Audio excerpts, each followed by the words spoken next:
Jika Yesus itu Allah, mengapa dia berdoa? Ya, baik. Selamat malam, sahabat Kebenaran Channel. Bersama saya Gembala Kurnia, kita akan kembali membahas ajaran dari Alkitab. Dan malam hari ini kita akan belajar tentang jika Yesus itu Allah, mengapa dia berdoa. Jadi seringkali orang bingung gitu dan menuduh bahwa Yesus itu bukan Allah karena dia itu berdoa. Dan banyak catatan di dalam Alkitab, di Injil, bahwa memang Yesus itu berdoa. Jadi timbul pertanyaan, jika Yesus itu Allah, mengapa dia berdoa? Jadi sahabat Kebenaran Channel, jawabannya menjadi jelas sebenarnya ketika kita memahami siapa Yesus menurut Alkitab. Pandangan Allah tidak mungkin menjadi manusia itu bukanlah dari Allah sebenarnya. Tetapi itu adalah pengaruh dari filsafat Yunani, Platonisme, yang berpikir bahwa roh itu baik dan dunia materi itu jahat.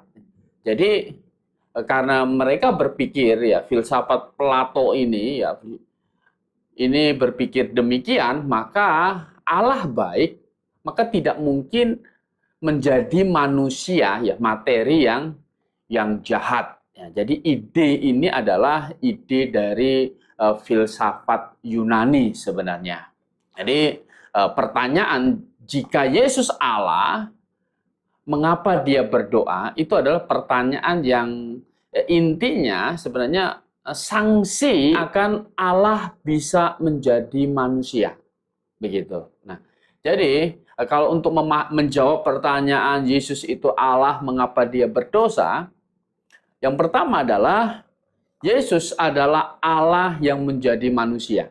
Nah, jadi dia adalah Allah yang menjadi manusia. Jadi jangan dibalik, bukan manusia menjadi Allah. Jelas Alkitab menolak pengajaran manusia bisa menjadi Allah. Alkitab menolak itu. Itu adalah dusta daripada iblis yang menggoda Hawa di Taman Eden. Kalau makan itu kamu menjadi Allah. Nah, Allah, Alkitab itu menentang ajaran demikian. Jadi Yesus menjadi manusia.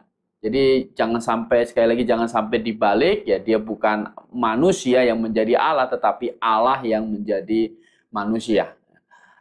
Alkitab mengajarkan Yesus 100% Allah dan 100% manusia.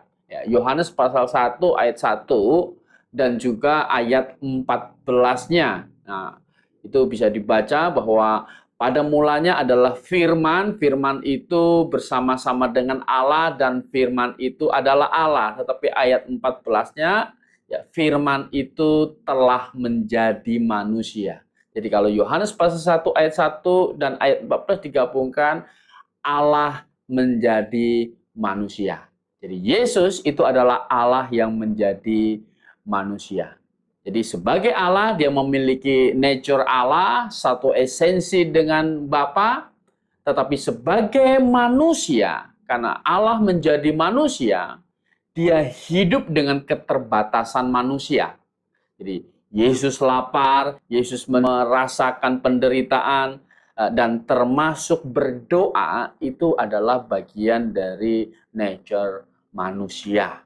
Dan kesimpulan kita untuk poin yang pertama ini adalah Yesus berdoa itu bukan karena ia bukan Allah, tetapi karena ia sungguh menjadi manusia. Jadi penting sekali Yesus menjadi manusia. Yang pertama tadi adalah mengapa Yesus berdoa, karena Yesus adalah Allah yang menjadi manusia, dan berdoa itu menunjukkan bahwa dia betul-betul manusia. Jadi kemudian yang kedua, doa Yesus itu menunjukkan hubungan dalam Tritunggal. Doa Yesus bukan percakapan makhluk dengan pencipta. Mengapa? Karena Allah Anak, Allah Bapa, Allah Roh Kudus ini Tritunggal di dalam perjanjian lama, nama diri Allah Tritunggal ini adalah Jehovah, dan dalam kekekalan ini Allah Anak, Allah Bapa, Allah Roh Kudus ini setara. Jadi doa Yesus Kristus ketika Yesus Kristus Allah Anak ini menjadi manusia, itu adalah dia berkomunikasi setara dalam relasi Tritunggal. Jadi Allah Anak itu berkomunikasi dengan Allah Bapa dalam kesatuan Tritunggal. Jadi doa Yesus Kristus itu mengungkapkan kasih, ya, ketaatan dan kesatuan di dalam Allah Tritunggal.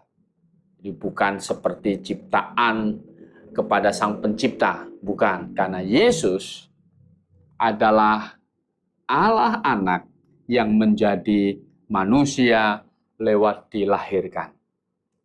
Nah, dia memiliki sifat manusia karena dia dilahirkan. Dan tentu ada tujuan kenapa dia dilahirkan, karena Yesus Kristus akan menjadi penebus dosa manusia. Karena upah dosa adalah maut, maka Yesus akan menjadi manusia untuk menanggung hukuman dosa manusia. Nah, kemudian yang ketiga, mengapa Yesus berdoa? Yang ketiga adalah Yesus berdoa itu sebagai teladan bagi kita. Jadi yang pertama adalah Yesus berdoa karena memang itu menunjukkan dia manusia, dan ada tujuan juga Yesus itu berdoa karena dia mau memberi teladan bagaimana seharusnya kita menjaga kehidupan rohani kita. Nah, di dalam 1 Petrus pasal 2 ayat 21, saya baca di sini. Sebab untuk itulah kamu dipanggil, karena Kristus pun telah menderita untuk kamu dan telah meninggalkan teladan bagimu, supaya kamu mengikuti jejaknya. Jadi, Yesus Kristus, Allah Anak, menjadi manusia, betul-betul menjadi manusia. Sama dengan kita, memiliki tubuh yang terbatas. Dan dia menjadi contoh manusia yang sempurna. Jadi sebagai manusia, dia memberikan teladan untuk kita ikuti bagaimana kita harus hidup, termasuk berdoa. Kita pun harus berdoa. Jadi dengan kata lain, Yesus itu berdoa bukan karena ia lemah atau dia adalah Allah yang lemah, bukan. Tetapi Yesus itu berdoa menunjukkan bagaimana kita harus hidup. Bersandar kepada Allah, kita harus berkomunikasi kepada Allah. Dan Yesus Kristus itu memberi contoh kepada kita bagaimana manusia ini harus hidup. Jadi Yesus itu berdoa bukan karena dia lemah. Dia adalah Allah yang kekal, yang mengosongkan diri, mengambil rupa manusia untuk menjadi teladan bagi kita juga. Kita harus mengikuti jejaknya. Dan dia berdoa memang menunjukkan dia adalah manusia sejati. Sehingga apa? Penyalibannya di atas kayu salib itu sungguh-sungguh mewakili kita. Dia yang tidak berdosa dibuat menjadi dosa untuk mewakili kita menanggung hukuman dari dosa kita. Maka kita menyebut Yesus Kristus itu adalah penebus kita, juru selamat kita. Sehingga kita yang sudah percaya kepada Yesus Kristus, kita mendapatkan kepastian akan keselamatan kita. Dan hukuman atas dosa kita sudah selesai pada diri Yesus Kristus. Jadi dia berdoa bukan karena dia adalah Allah yang lemah, tetapi dia berdoa juga untuk menjadi teladan yang harus kita ikuti ketika kita menjadi percaya kepada Dia. Baik, ya inilah jawaban mengapa Yesus berdoa. Baik, selamat malam dan Maranatha.